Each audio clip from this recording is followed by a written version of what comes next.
Napesmino merci bandeko nyonso ya Genor TV ba fidèle téléspectateur à Genor TV pour la fidélité na bino na Genor TV pe ndeko Frank na ba émission na biso ndenge bo mesana ko landa landango et puis pour na bandeko nyonso particulièrement na bandeko nyonso oyo ba laikaka ba émission na biso souvent ba ope ba partage ka ba lien nazomona ba lien belé na ba groupe belé à WhatsApp ozomona ndeko moko azu ko to publier pe ko to na ba groupe nga nazali nazomona ba lien na biso et osala nga plaisir tant bozo salango nazo futa bino le côté mais vous le faites par amour parce que bozomona que tozolo ba makambo vrai toza objectif et tozo bunda mingi pona Congo yangwana boza ko partager ba lien na biso bandeko mingi bakanisa keo na toataka ba toataka te biso sala ngande ba réplique to réplique ka pe to eveyaka ba congolais conscience na bango pour que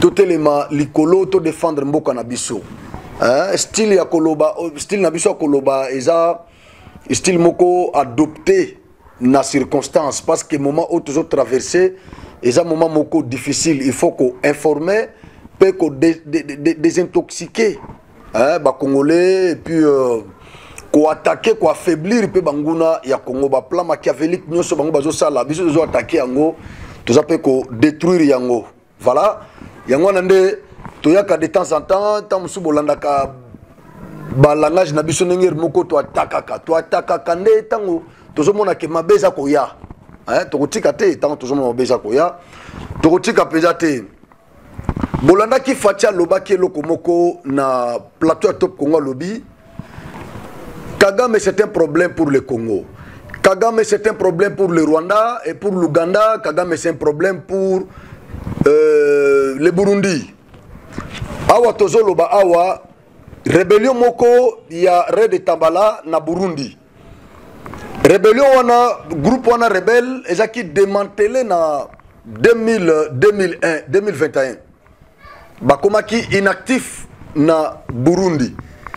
Mais awa tozoloba awa après ka déclaration fati na Top Congo Kagame a réarmé lisusu bato wana a réactiver bango atini bango na Burundi ba uti suko attaquer Burundi Red Tabala ba attaquer Burundi bandeko wana baza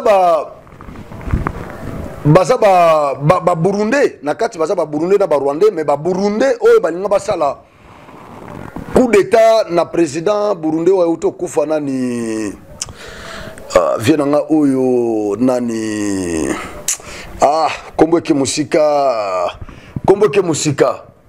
Kourouzize voilà o balinga basala coup d'état na Paul Kourouzize barataki coup d'état na bango wana bazaki soutenir toujours na Rwanda a instrumentalisé ki bango parce que Kourouzize azaki tout cité siko lokola na Burundi ba tutsi bazalaka na Rwanda ba tutsi bazalaka. C'est comme ça que Kagame alingaki a activé ba tutsi, actionné bango ba tutsi burundais pour que ba renverser régime. Il y a Pierre Kourouzize, voilà Pierre. Lui n'était pas Paul, il était Pierre. Pierre Kourouzize. Ba renverser régime naé comme ça, ba tutsi burundais ba pouvoir pour que Kagame a mis sentir très à l'aise na Rwanda. Donc politique à Kagame zanini a éliminé koto yo alongola ou azana pouvoir azongisa tutsi na Congo pe lisusu azongisa acha installer mo tutsi moko na pouvoir eza la tutsi congolais moko na pouvoir comme ça tango tutsi za koto tutsi za na Burundi akobanda ko manipuler bango et yé ako s'éterniser na pouvoir nde stratégie ya Kagame ngwana. Alors actionnaki bandeko wana ba tutsi burundais pour ba renverser régime ya Pierre Kourouzize lokola ba rataki coup d'état wana alors ba panzanaki ba kenai na Rwanda tango ba na Rwanda basangani sikoyo na ba tutsi musu rwandais oyo Paul Kagame yemoko a montaki pona ko banda ko déstabiliser ba pays voisins nde akeko installer bango na plateau de Minembwe a installé bango kuna pour que ba massacre na ba tutsi congolais o baza kotoyo. C'est-à-dire Kagame azaka mutu moko na bité soka za makila ndenge nini. Je ne comprends pas. So Kagame za makila ndenge nini. Bo eno mutu aza normal o aza penana molimo ya Nzambe o Nzamba tana kati na ye. Ce qui peut être lobby, le trop, on a pessima. Mais le mec ne recule pas. Baouti ko accusé Yao pas Félix. Mais accueilli, le col a raté na Congo, accueilli ko menacé le sous Ndaishimiye na Burundi. Souci na Izaka a renversé Ndaishimiye. Parce que Ndaishimiye a zapena moi na Yakuru Zizé. Le go yaza na pouvoir, Kagame a lesté. Yango moni atini le sous Red de Tabala. Groupe na Eka Nenga Zalaka Kota Burundi azana Red de Tabala. Côté à Congo, il y a M23. Donc, ce qui a fragilisé Bino, a tindi Red de Tabalakota Burundi, ce qui a massacré na Congo, Mouké a renversé le régime, a tindi ou bien massacré Bango, a intimidé Bango pour que va fléchir, imposition et tout ça. Allez, actionner M23 a tindi Bango. C'est ça la politique de cet homme ici. Fatih. Faites tout vraiment pour renverser le régime de Paul Kagame. Même s'il s'agit de collaborer avec Nkurunziza. Collaborer pour renverser cet homme-là. Parce que aussi longtemps qu'il est au pouvoir, nous ne serons pas en paix. Et je ne sais pas pourquoi Nzamba Tchakibiso voisin à Rwanda. Je ne sais pas. Je ne sais pas pourquoi Dieu a mis le Rwanda aux côtés de la RDC. Je ne sais pas. Il faudrait que ces pays-là soient loin de nous, de notre pays. Mais le fait de placer ces pays juste à notre côté, ça nous fait très mal. Ça nous fait très mal. Nous sommes très mal à l'aise avec ces voisins. Nous sommes très mal à l'aise. Pourquoi les Angolais ne présentent pas une menace pour le Congo? Pourquoi les Brazzavillois ne présentent pas une menace pour le Congo? Nous avons à peu près 9 voisins. Mais pourquoi tous ces voisins-là ne présentent pas une menace pour nous? Il n'y a que ces petits pays, ces micro-États-là, les Rwandais. Qu'est-ce qui ne va pas avec ces Rwandais? Pourquoi les seigneurs avaient mis ces petits pays à côté de nous? Il aurait fallu que ça soit loin de nous, les Rwandais. Les Rwandais indisposent. Les Rwandais freinent le développement de beaucoup de pays en Afrique. Ce n'est pas vraiment normal. Alors moi, je lance ce message à ces deux chefs d'État. Fatih et le président Ndaishimiye de Burundi, collaborer. Comme Fatih a déjà réuni son courage d'affronter des cités Kagame dans sa bouche, faites-le aussi. Faites-le dénoncer cette malignité de Kagame, ce plan machiavélique de Kagame, cette mauvaise intention de Kagame. Dénoncez-les. Dénoncez-les et préparez-vous pour attaquer cet homme-là. Attaquez les Rwandais, il n'y a pas de problème. Comme Fatih est déjà prêt, nous attaquons les Rwandais à partir de la RDC et vous aussi là-bas, vous lancez les opérations à partir de Burundi. Nous allons faire fuir ces messieurs. Nous allons les faire fuir. Ils vont nous laisser tranquilles. Nous voulons développer nos pays. Nous n'allons pas être là pour commencer à subir la malignité, la rigueur de cet homme-là. C'est pas normal. Nous voulons développer nos pays, s'il vous plaît, Kagame. Nous voulons développer l'Afrique. Nous voulons développer l'Afrique. Vous freinez le développement d'Afrique. Si vous voulez exploiter nos minéraux, mais venez, la journée comme ça, venez discuter avec votre homologue, discuter, signer les accords, c'est normal. Il y a les accords économiques. Signez les accords économiques, exploitez nos minéraux, partageons les pourcentages. Vous prenez 50 et nous restons avec 50, gagnant-gagnant. Mais tout ça, tu ne veux pas. Qu'est-ce qui se passe au juste avec cet homme ici? Qu'est-ce qui se passe avec cet homme? Je lance ce message à ces deux chefs d'État, Fatih et Ndaishimiye. Collaborez, s'il vous plaît, collaborez. Sinon, le peuple congolais, le peuple burundais seront toujours mal à l'aise dans leur pays. À cause de Kagame. Collaborer, chasser cet homme-là du pouvoir. Kagame et Museveni avaient collaboré pour chasser Mobutu du pouvoir. Et vous aussi, vous devez collaborer pour chasser Kagame du pouvoir. C'est normal. C'est normal. Il présente une menace pour tous ces pays voisins.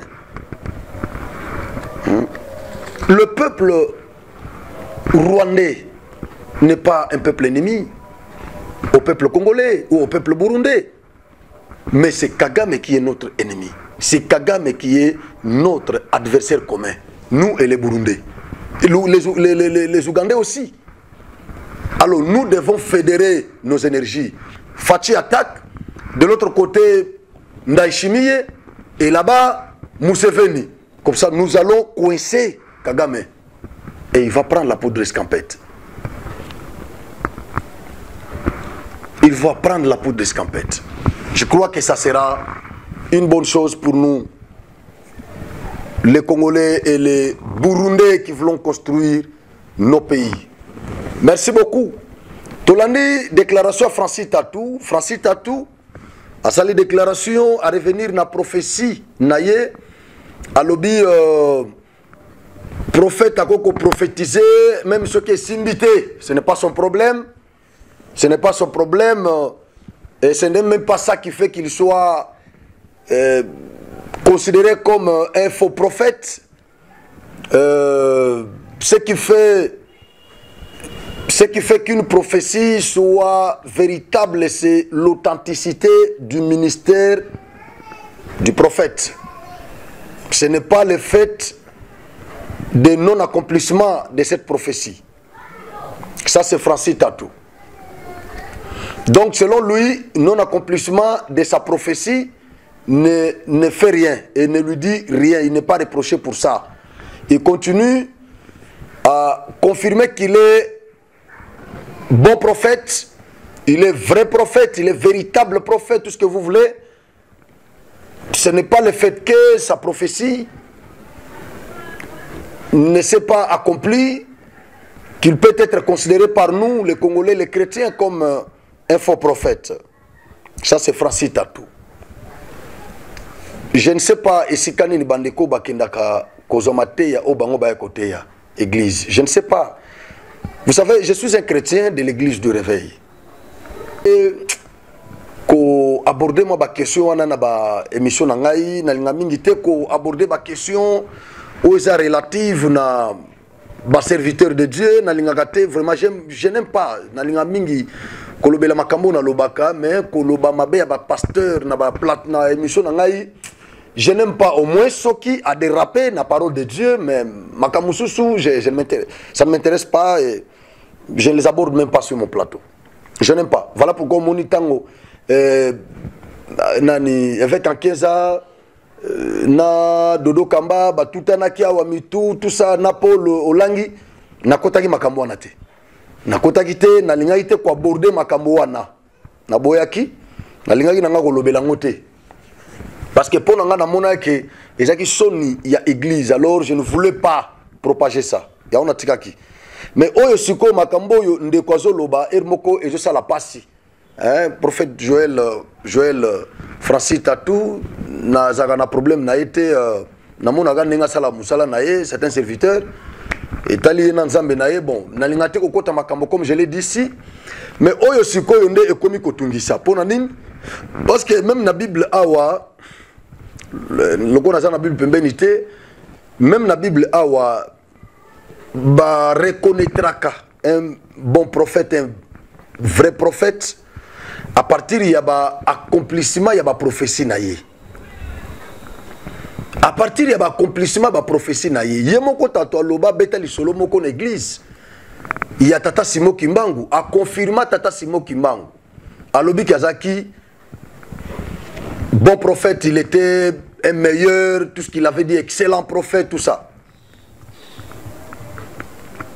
Pona nini tatolobaki yango c'est tango Simo Kimbangu a prophétisé qui na maman moko apesa que ceux qui orange a prophétisé maman wana et namboka wana na famille maman wana ba orange ezanga kate so baloni banzeta orange et botakaka tout ça. Francis Tatou na landaki et il a confirmé que baebaka prophète ya malamu à partir ya accomplissement ba prophétie naie. Donc c'est ce qui, selon lui, c'est ce qui avait fait que Kimbangu l'a confirmé comme un bon prophète. C'est que le lotango Francis Tatou a prophétisé pour la makambo ya élection. Tolanda qui est, aloba qui ango, n'aboye ko sala ba commentaire. Aloba qui ango a confirmé que l'élection ko sala le matin le 20 décembre. Il y aura un glissement. Il avait confirmé ça. Batous balanda qui ango. Donc comme il est 20 décembre, élection et salami. Et après, Les prophètes vont encore nous dire non, ce n'est pas ça qui peut faire qu'ils soient considérés comme un faux prophète. Accomplissement et prophétie à prophète et ça là que l'autre côté, ils ont problème à prophète et prophète Moussa nega koloba. C'est que n'appelle à côté le malelo king pendenga za bona ma caméra à côté le m'appelle lelo a comme peut prophète.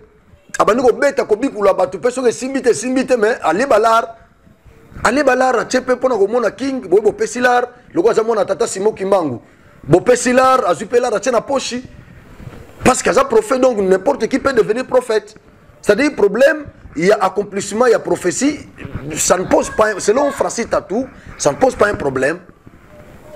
Donc, pour naïe, il y a authenticité, il y a ministère, il y a un problème. Mais écoutez, accomplissement, il y a prophétie.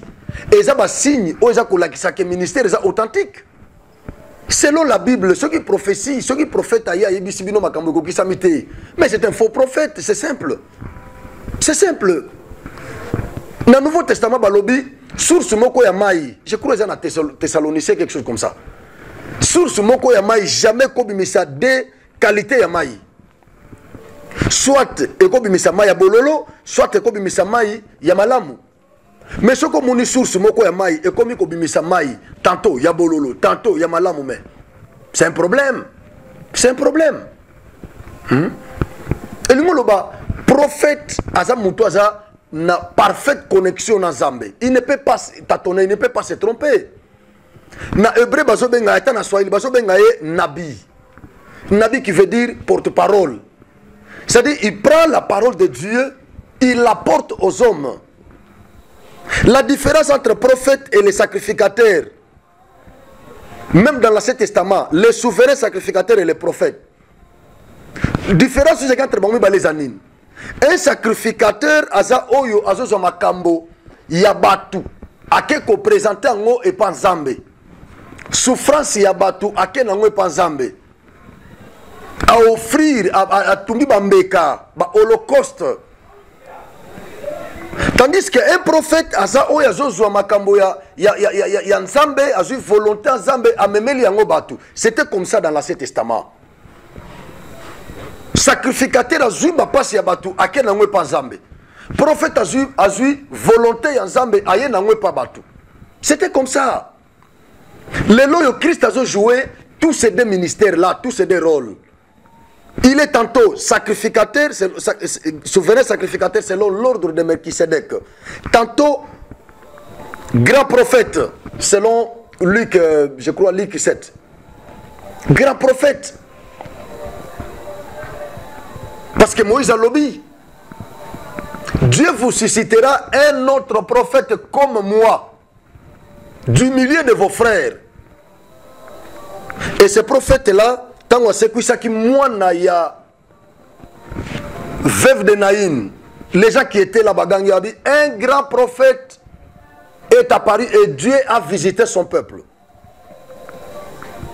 C'est-à-dire Jésus était tantôt grand prophète, tantôt souverain sacrificateur selon l'ordre de Melchisedec. Tantôt sacrifice lui-même. Il était tantôt sacrifice, tantôt sacrificateur. Il s'est sacrifié à la croix comme sacrifice.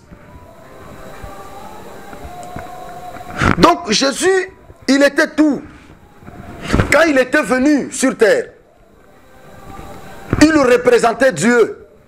Et quand il est rentré au ciel, il nous représentait auprès de Dieu. C'est comme ça qu'il est devenu notre intercesseur. Et donc, un prophète, il est celui qui nous montre la voie à suivre, qui nous montre la volonté de Dieu. Et d'ailleurs, il y a même une différence entre les ministères prophétiques et les dons prophétiques. Les gens font de l'amalgame. Il y a une différence entre le ministère prophétique, c'est celui qui est dans Ephésiens chapitre 4, verset 11. Il a fait des uns comme apôtre, comme docteur, comme évangéliste, comme pasteur et comme prophète et ministre établi à la parole de Dieu. Il a pour rôle de positionner les prophéties bibliques.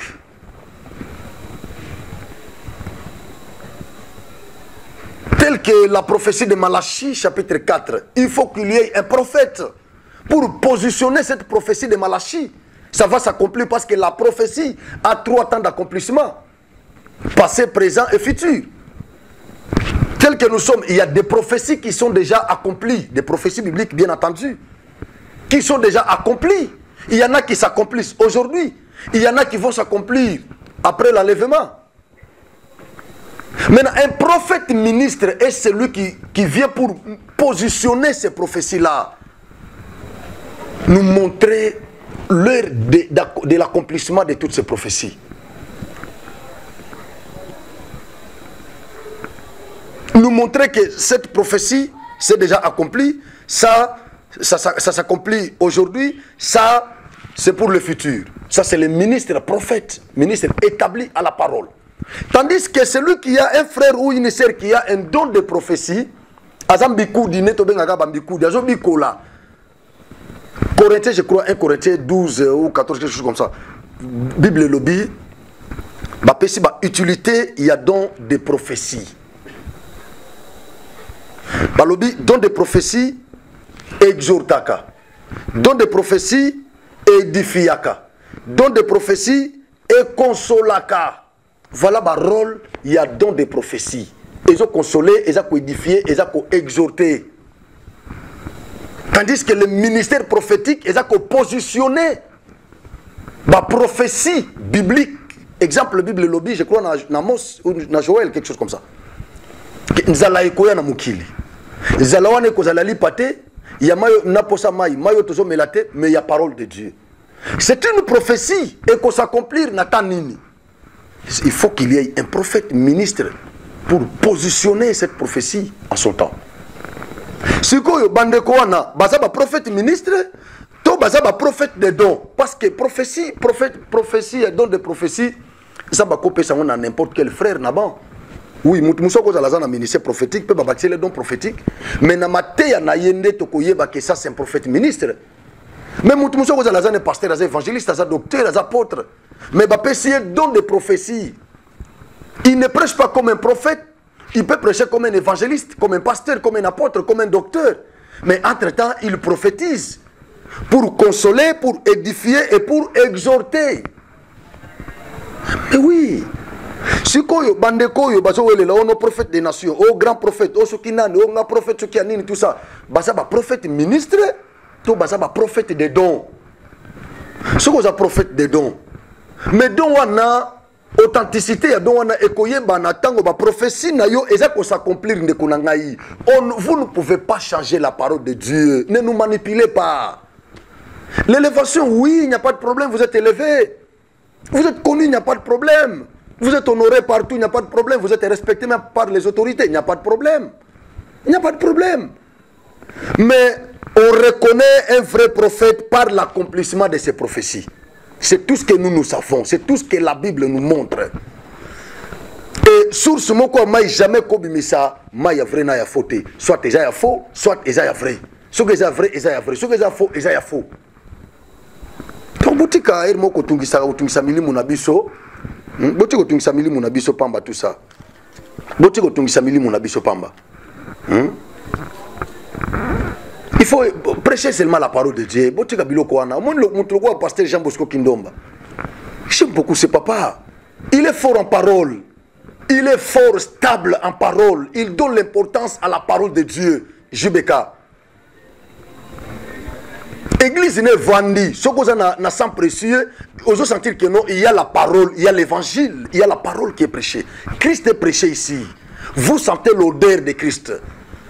Mais n'a pas de kumususo kende, blabla, loyenge, intimidation, ma vuluba, tout ça, biloko ndengwa, non, mbongo, pour mon anga, il faut autant.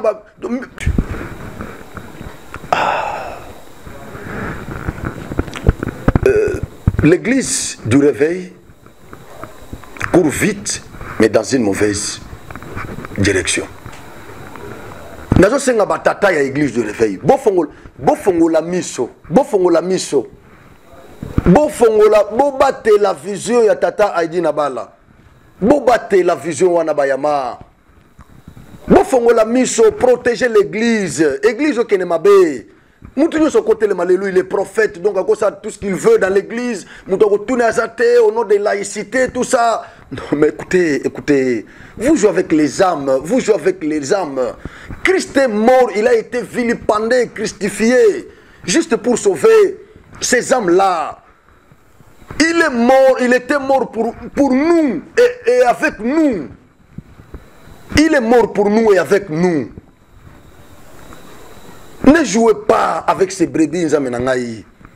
Batata bavandi bavandi bazotala bavandi bokom loko la sacrificateur Eli. Bavandi bazotala église bazokende mutunyo zo côté le malelo, il fait de n'importe quoi, prophétiser le kokisamité à l'église sur liboso ce courage, il y a quoi intimider biso. Il y a quoi à tordre le pesant sa évangile, à comment intimider biso parce qu'il est prophète. Parce qu'il est international, parce qu'il est connu. Non, ça ne passe pas. Ça ne passe pas. Franchement, ça ne passe pas. Parce que moi, je sais combien notre Seigneur a souffert pour nous sauver. Nous savons combien il a souffert pour nous sauver. Il était innocent. Et parfois, nous nous étions coupables. Mais il a été humilié, vilipendé, crucifié. Juste pour nous sauver. Et aujourd'hui, vous aurez un certain prophète qui dit des choses qui ne s'accomplissent même pas et après il va encore vous intimider pour vous parler de l'authenticité de son ministère, machin. Vous savez, je n'aime pas ça, mais je crois que ça n'est de trop. Ça n'est vraiment de trop. Ça n'est de trop. Voilà pourquoi je me sentais vraiment astreint d'intervenir. Parce que, je crois que mon salaki la fois passée, na sengaki na cardinal Lambongo na chapelain. Et sur les la politique bah se désolidariser na déclaration au papa Salaki qui a officialisé mariage gay na Castel Condolfo. Oui, Abbé Cholé, il l'a fait na radio Okapi. Bravo. Bravo. Ah oui, ça makambo ya église. Bravo. Bravo Abbé Cholé à sa déclaration bah c'est de l'église catholique congolaise et s'est désolidariser. Na déclaration, il y a pape. Acte wana posa qui a officialisé mariage gay. Na église catholique. Alors non, biso toza accroché toujours na mariage traditionnel. Il y a papa, na maman, na bana. Toza accroché kuna. Makambo wana ekozala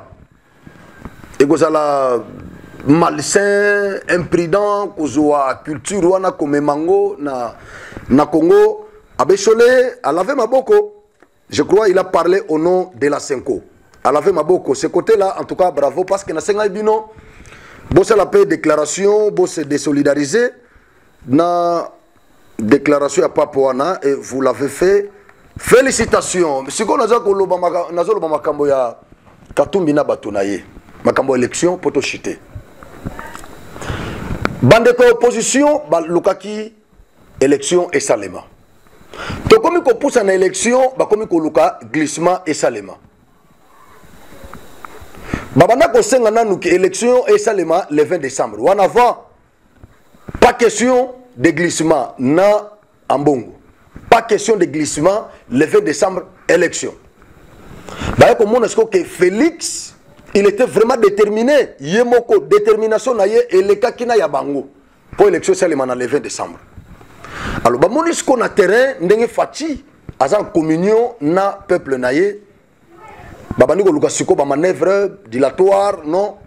Bah, qu'il y a un glissement, bah, autour d'une table, bah, discuter, tout ça, tout ça, tout ça. Fati a tout rejeté. Alors, bi tozo kende na élection. Le 20 décembre, quand on a autre loba, bah, prophète Amaler, bah, zaki belé, tout ça. To comme le 20 décembre, élection et salami. Na Congo, awa banda 2006.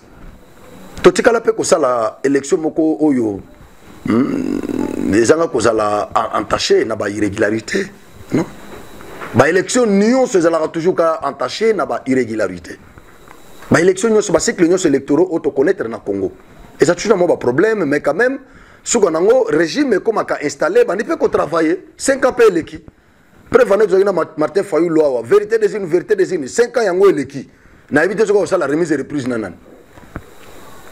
Je ne sais pas, ceux qui ont la remise et reprise, na Katumbi, soit na Félix, au pouvoir, je ne sais pas. Je ne sais pas.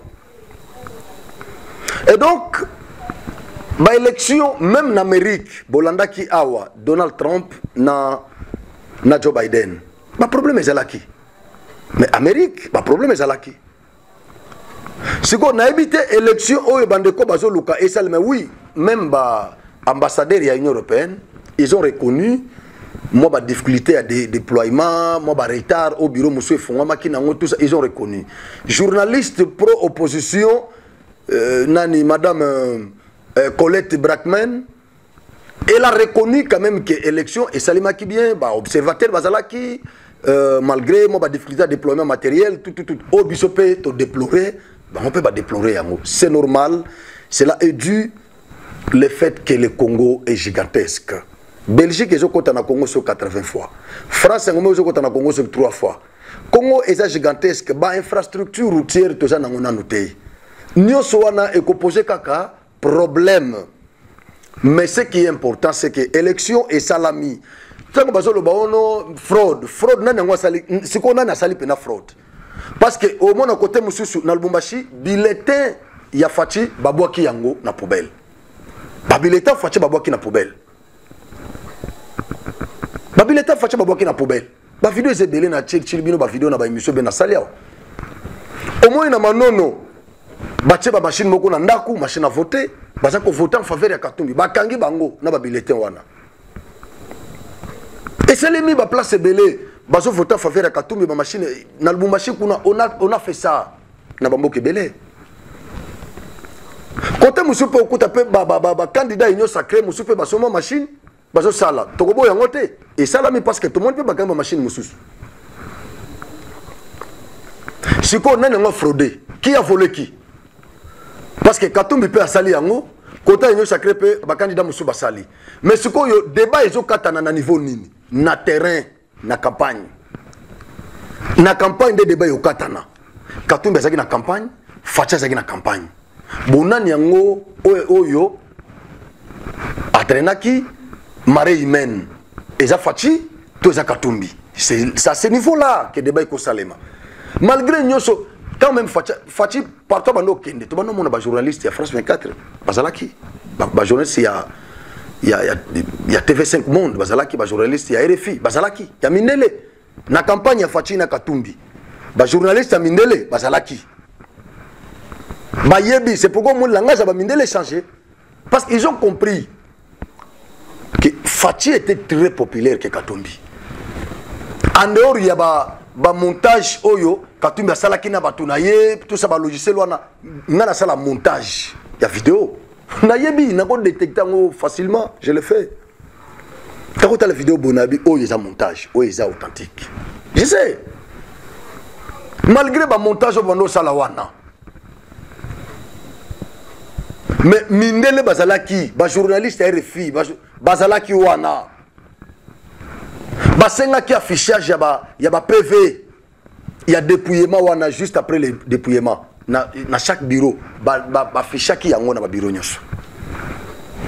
Bolandi yango, batu nyoso bazana yango, batu so balandi yango. Ba observateur, baloba te, ba affichaki yango na dépouillement, ba observateur na ba témoin na biso bazalaki wana.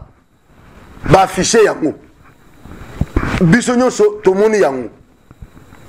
Siko senko akwe biso suni. Katumbi a sa déclaration non asengi annulation ya élection. O bazo préparé pour déférer président et seni na justice. Est-ce que nous sommes dans un pays vraiment normal? Est-ce que les Congolais sont normaux? Et vous voyez, il y a certains Congolais qui les applaudissent, tout ça. Bosengi élection, boken élection.